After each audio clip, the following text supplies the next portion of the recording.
O nome do nosso entrevistado nesse episódio, que abre uma nova série de O Som da Ciência, é Carlos Augusto da Silva, mas ele é conhecido na Universidade Federal do Amazonas e em outros cantos do Brasil como Tijolo. Olha, quando eu comecei a trabalhar aqui na universidade, comecei em 76, na época, eu tinha 20 anos de idade e logo nos primeiros dias, em 75, tive uma marcha de carnaval que falava: tijolo, meu tijolinho, preciso de você para minha construção.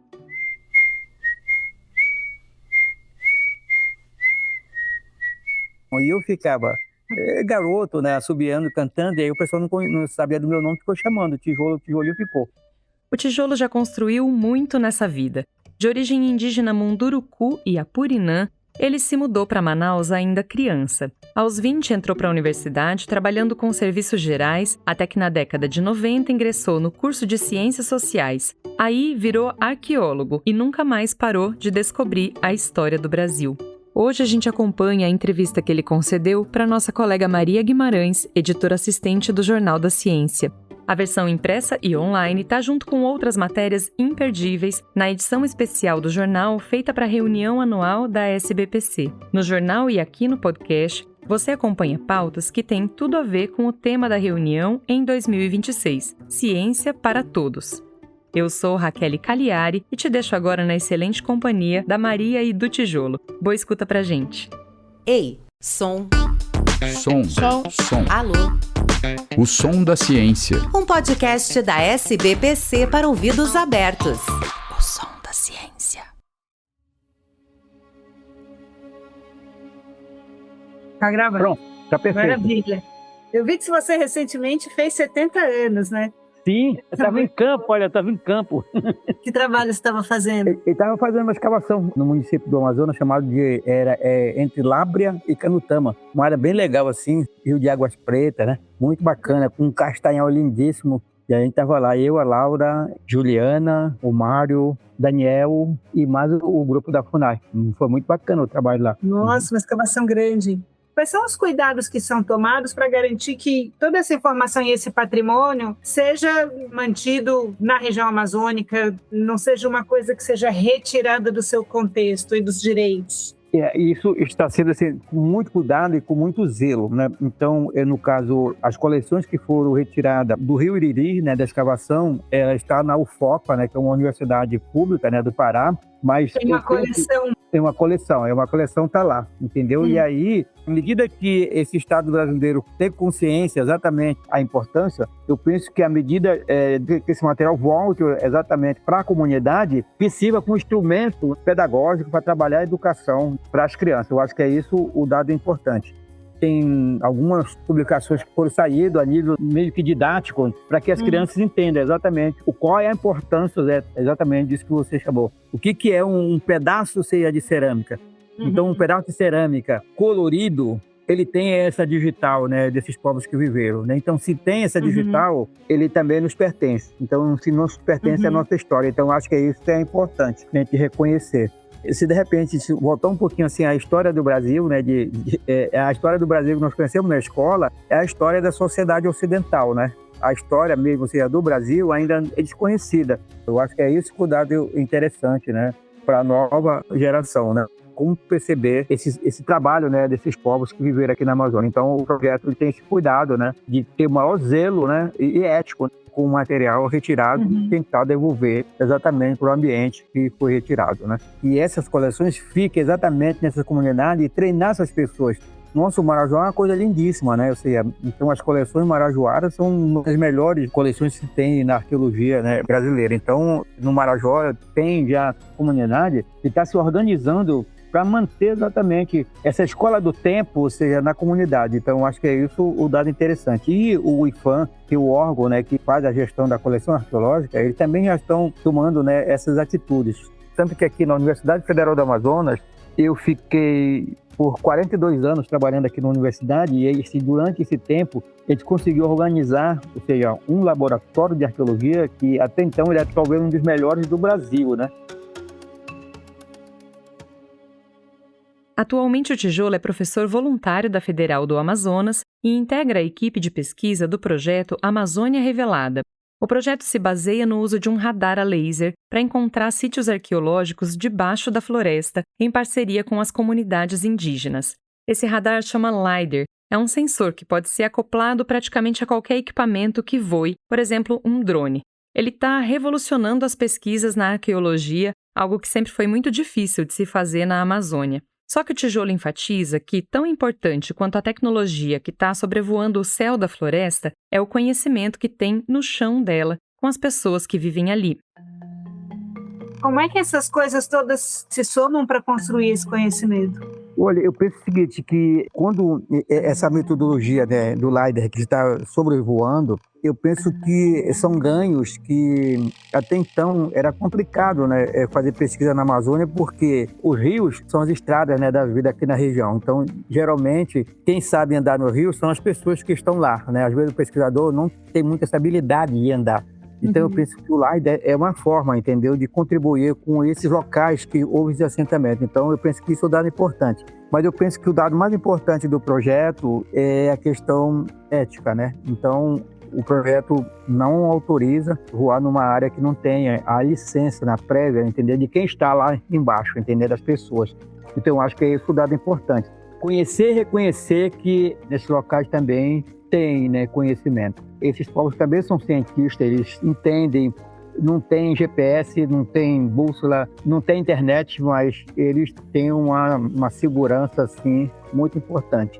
Até eu penso que essa expressão que foi criada pela ONU, né, a segurança alimentar e insegurança militar, me parece que esses povos não tiveram esse problema, né, de segurança, mas sim segurança, né, segurança alimentar. Eu acho que essa segurança foi investir exatamente em alimentos, né, não só em alimentos, mas também em outros produtos, né, para atender a demanda social. Sempre a gente encontra na literatura a sobrevivência, né? Eu penso que essa expressão aqui na Amazônia, antes da conquista, não existia essa palavra, né? Era produzir em escala, ou seja, exponencial, para atender a demanda de todos, né? Ou seja, do menor ao maior animal. Então, eu penso que essas novas tecnologias vêm exatamente trazendo, ou seja, à baila a ciência, né? Como trabalhar sem interferir tanto na vida das pessoas e também dos animais. Agora, esse aspecto que você trouxe de trabalhar junto com as pessoas que estão vivendo lá, tem dois lados isso, né? Uma é o que você mencionou, desses povos serem cientistas também e terem o conhecimento e realmente poderem contribuir num diálogo com o que os pesquisadores das universidades estão trazendo e o conhecimento que eles têm desse território, né? Que diferença faz isso, assim, no resultado que os arqueólogos obtêm? Eu percebi isso agora nessa viagem para o da Campo, né? O grupo é do povo Juma. O povo Juma está recém-contactado. E lá eles têm, próximo à comunidade deles, vários exemplares que nos mostraram de uma espécie de árvore chamada de preciosa. Eles chamam de preciosal. Olha lá a expressão, né? Preciosal, ou seja, o cuidado, né? O que é preciosa dá? Olha, a preciosa é uma série de coisas. Uma delas, a madeira, né, para atividade, né, da arquitetura. Uma outra para a questão da medicina, uma outra para alimento, né? Porque a preciosa é um chá mate. O que você tirar da árvore, ela é cheirosa, ela dá chá. Então, um alimento. São espécies que foram trazidas, né? E colocadas em torno exatamente, seja, dessa circularidade da sociedade para atender a demanda, né? Eu fiz 70 anos agora. O meu pai morreu com 79. O meu avô, eu não lembro a idade que ele faleceu. O meu bisavô também, não sei. Mas a nossa casa lá em Manaquiri ainda tem os esteios, né? Que era de preciosa. Isso é a questão ambiental, entendeu? Ou seja, um exemplar desse dura muito tempo. Para durar muito tempo, eu preciso ter essa espécie cultivada. E me parece que talvez foi isso que esses povos fizeram. Então, eu tenho notado andiroba, copaíba, sumaúma, castanha, aquariquara, seringa, sova e etc, etc, existe hoje no sítio arqueológico. Então, aí é isso que esses povos fizeram. E aí, os Jumas mostraram pra gente que eles chamam de preciosal, né? Então, assim, a preciosa é exatamente uma espécie de pulmão, né, desses povos. Eu preciso, eu tenho.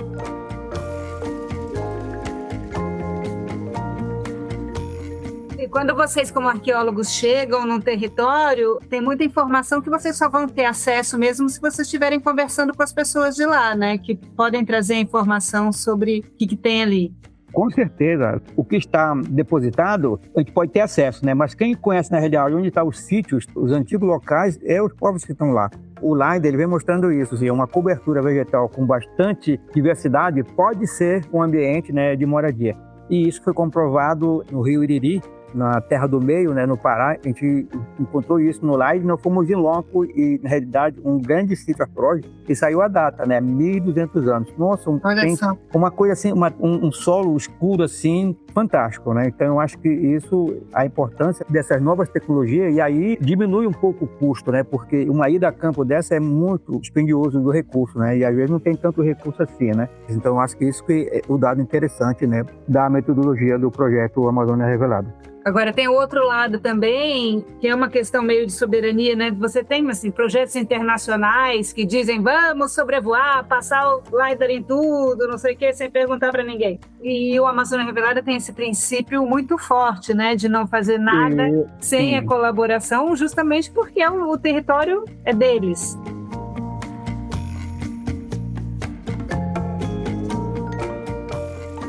Na região da Amazônia, não só na arqueologia, mas em todas as áreas, qual que é a importância de você ter indígenas participando realmente do contexto acadêmico, na universidade, tomando posse aí dessa compreensão da Amazônia pelo lado científico e acadêmico também? Isso está crescendo e qual é a importância que você vê nisso?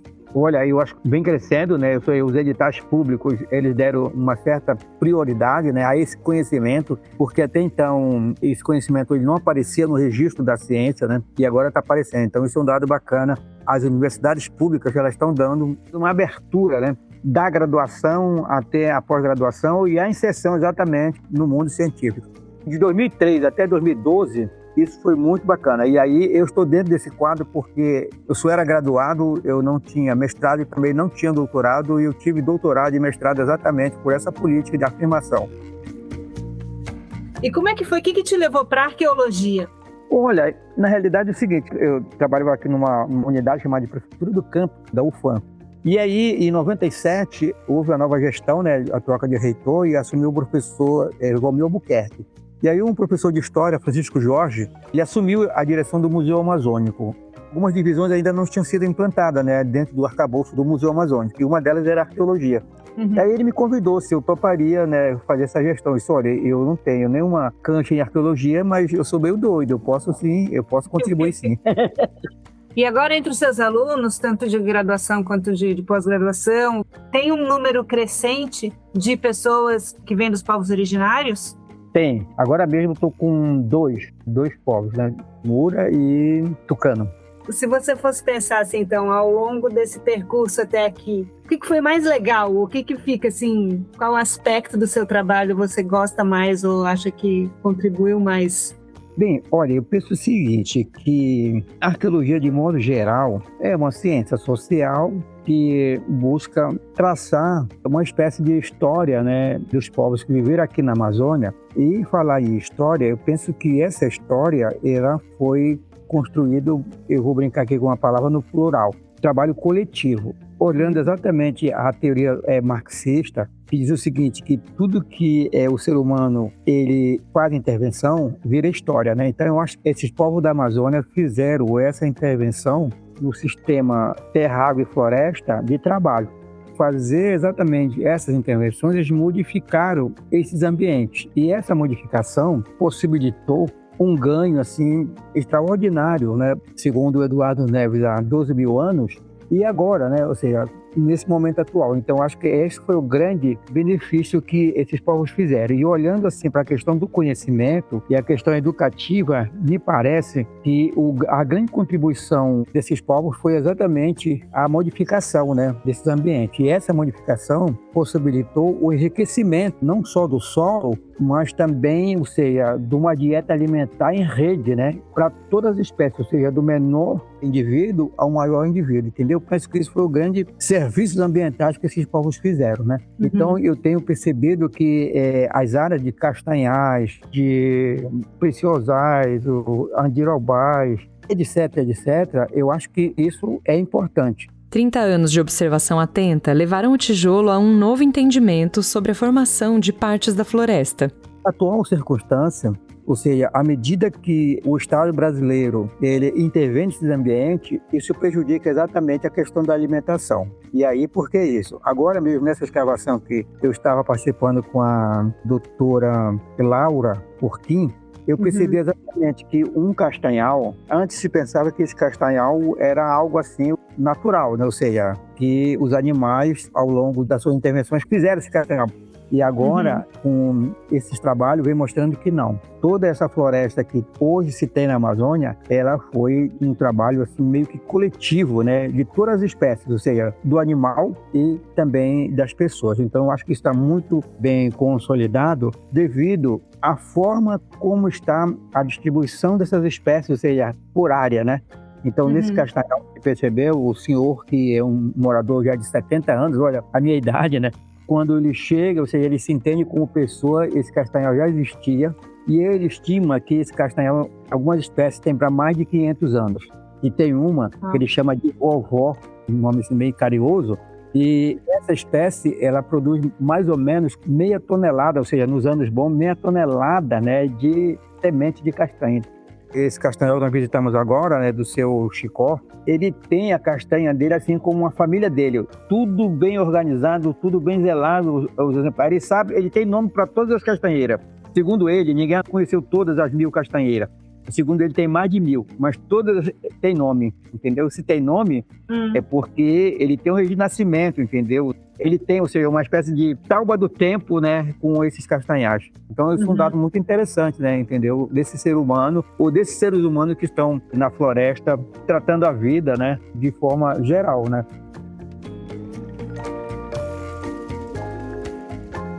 Bom, tem alguma coisa que eu não perguntei que você acha importante dizer? Hoje nós estamos vivendo a questão da mudança, né? E aí algumas ainda não acreditam, né, que está mudando o meio ambiente, a chuva. Aqui na Amazônia, nossa, quando eu me entendi, mês de janeiro, fevereiro, até dia de março era muita chuva, né? E agora mudou, ou seja, fevereiro e janeiro foi quente, quente, sem chuva. Lá onde estava agora nesse ambiente entre Lábrea e Canutama, com 17 dias, eu contei 52 chuvas, entendeu? Uau. Então, é uma coisa assim, desregulou, entendeu? Eu acho que é isso que precisa. As mídias sociais mostrar para a sociedade de modo geral, principalmente a brasileira e a amazônica, que os tempos estão mudando, né? Então, se uma das consequências é exatamente o desmatamento, eu preciso desmatar? Preciso, mas aí eu tenho de devolver o que eu desmatei. Eu acho que é isso que os povos fizeram da Amazônia Antiga. A gente ouviu hoje o arqueólogo Tijolo, ou Carlos Augusto da Silva, cidadão indígena nascido em Manaquiri, que constrói o conhecimento diariamente como professor e pesquisador na Universidade Federal do Amazonas. A entrevista foi feita pela jornalista Maria Guimarães e a edição de áudio foi de Antônio Said. Não deixe de ler toda a edição do Jornal da Ciência, preparado para a reunião anual da SBPC, que esse ano acontece na Universidade Federal Fluminense, em Niterói. É lá que os cientistas se encontram e é de lá que vem o nosso próximo O Som da Ciência. Eu sou Raquel Cagliari e te espero em breve para esse novo bate-papo sobre a ciência que só tem sentido se for para todos. Até lá!